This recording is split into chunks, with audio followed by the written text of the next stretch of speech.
Alors là, on se trouve au domaine de Boisgelin à Plédel, donc juste devant le château, en fait, le château hôtel-restaurant, qu'on a repris depuis juin 2018 avec mon mari. Avant qu'on s'installe avec mon épouse ici chez nous, au domaine de Boisgelin, moi j'étais chef de cuisine au manoir de l'Anne-Kerlec à Trébeurdin.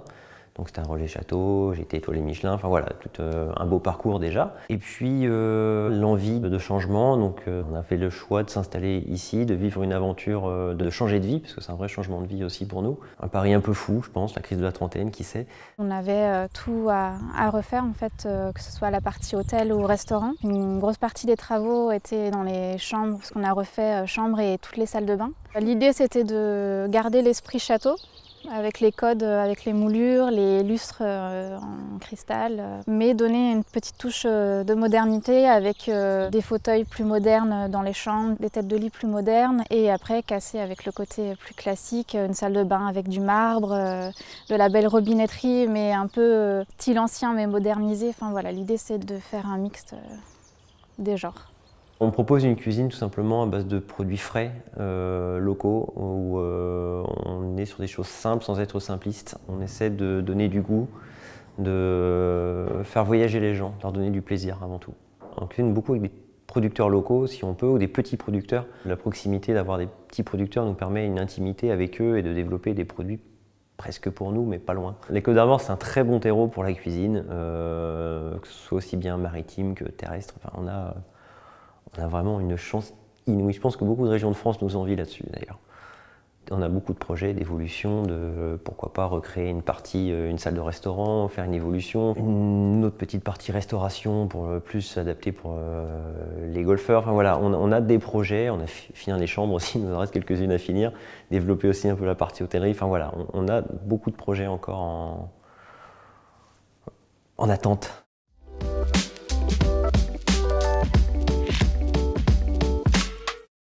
Le château de Biennesi donc, se visite depuis environ après-guerre.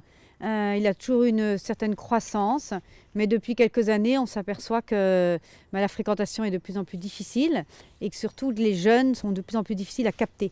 D'où l'idée de développer un nouveau projet innovant pour attirer ces jeunes et leur permettre de leur donner le goût de visiter le patrimoine.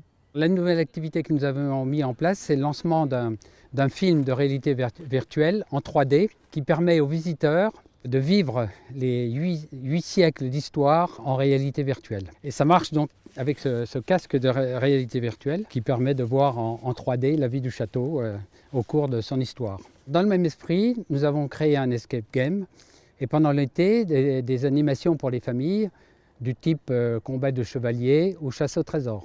Le visiteur vient plus seulement apprendre des choses ou voir des choses, il veut vraiment participer, vivre quelque chose, vivre une expérience. Oui. Nos projets de développement à court terme, c'est le développement de notre son et lumière, sur Anne de Bretagne notamment, et à moyen terme, la mise en place de parcours de visite qui mettent en scène vraiment l'entièreté du site de Biennesi, notamment la mise en place d'une mini-ferme et à plus long terme, des parcours de visite qui permettent à chacun de découvrir tout l'écosystème de ce château. Tous les ans, il faut innover, tous les ans, il faut avoir des nouvelles idées, tous les ans, il faut créer quelque chose. C'est plutôt un phénomène qui ne s'arrête jamais.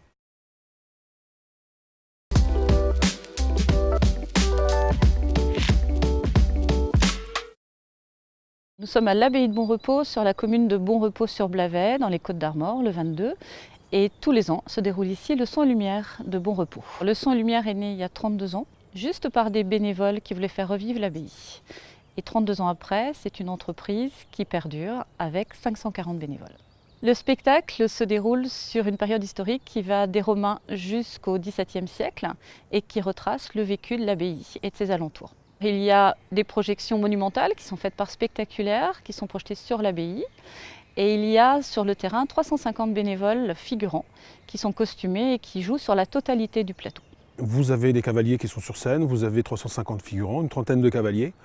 Vous avez des charrettes, vous avez du feu, des cracheurs de feu. Il y a 7 spectacles et nous jouons à guichet fermé, ce qui fait que maintenant nous sommes obligés d'avoir des places numérotées et les gens sont obligés de réserver de plus en plus tôt. Juste avant le son et lumière, mais les mêmes soirs, il y a un village de Connemore qui est installé à l'entrée du site.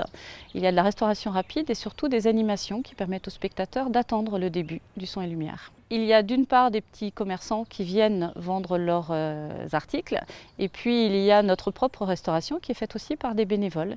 Et quant aux animations, elles sont faites par des professionnels. Les 540 bénévoles sont gérés par un bureau composé de 7 personnes, un conseil d'administration 15 personnes et surtout des commissions qui travaillent à l'année.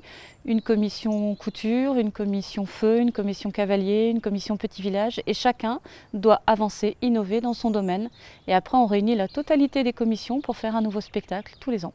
Nous travaillons toute l'année, pratiquement, j'ai envie de dire tous les jours, pour innover, pour créer, pour rechercher, pour inventer des stages par exemple, pour recruter d'autres bénévoles. Tous les 2 ans, on essaye et on réalise une nouvelle scène, à la fois pour le spectateur et à la fois aussi à la demande des bénévoles qui ont besoin de renouveau aussi.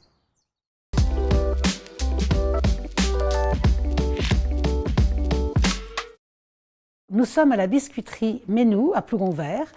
Biscuiterie qui a été créée en 1980 par mon mari et moi-même. Nous sommes fabricants de spécialités bretonnes telles que le palais, la galette, du kouign-amann et des gâteaux bretons. Le produit phare de la biscuiterie Ménou aujourd'hui, c'est donc le palais breton et c'est 60 000 pièces par jour qui sortent de notre four. Nous sommes aujourd'hui 22 personnes dans l'entreprise.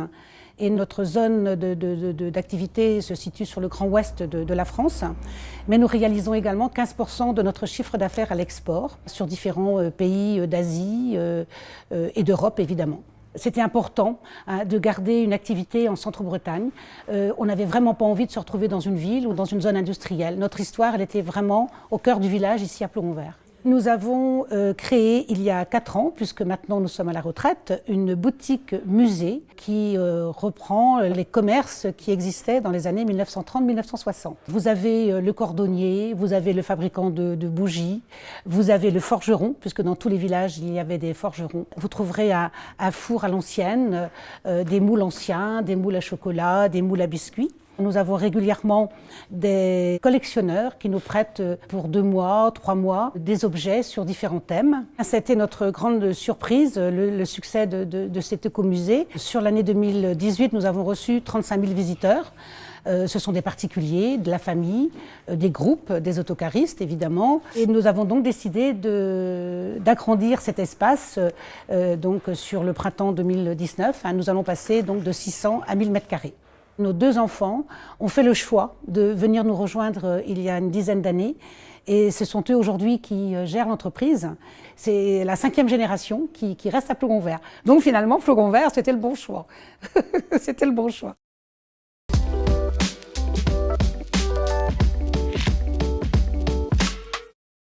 Il y a 2 ans, nous n'étions pas du tout dans le tourisme. Nous avions une vie professionnelle en dehors de la Bretagne depuis une vingtaine d'années. On a évolué professionnellement dans des grandes maisons haut de gamme à luxe. Et il était évident pour nous que la suite logique, même au titre d'entrepreneur, serait dans un univers de service client. L'hôtellerie, restauration s'est imposée à nous. On avait quand même suffisamment eu de responsabilités différentes par le passé pour pouvoir effectivement être à même de manager, gérer, piloter, coordonner, etc. On avait vraiment envie de venir s'installer ici, qui était notre lieu de vacances, même si moi je suis originaire du coin, mais c'était notre lieu de vacances depuis déjà des années. Ce que nous avons essentiellement fait, nous, c'est réagencer toutes les parties communes de l'hôtel, parce qu'il n'y avait pas de lieu de vie, donc on a voulu apporter ces lieux de vie à l'établissement. On peut y faire plein de choses de par la capacité de l'hôtel, avec ses 45 chambres.